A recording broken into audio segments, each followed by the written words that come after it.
আমি শয়নেও গৌরব দর্শন করি, স্বপনেও গৌরব দর্শন করি, জাগরণেও গৌরব দর্শন করি, সততই গৌর ছাড়া অন্য কিছু দর্শন করি না। এখন আমার দিবানিশি কি হয়েছে জানিস? আমার উঠে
জগতে সবাই বলে আমি গৌর কলঙ্কিনী।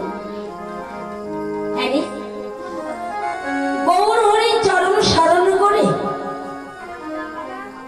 আমি হলাম গৌর কলঙ্কিনী। গৌর নাম করলে তাকে কলঙ্কিনী হতে হয়? এই জগতে কেউ কি গৌর চরণ সেবা করে না? গৌর চরণে ভজনা করে না? গৌর চরণ সার করে না?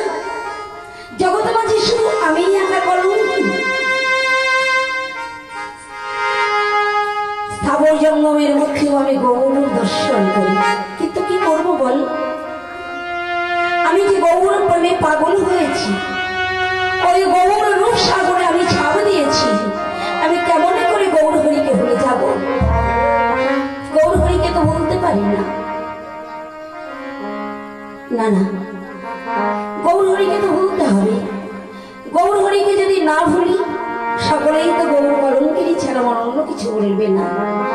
তাই গৌর হরিকে ভুলে যাও, কিন্তু কি করে ভুলি বল?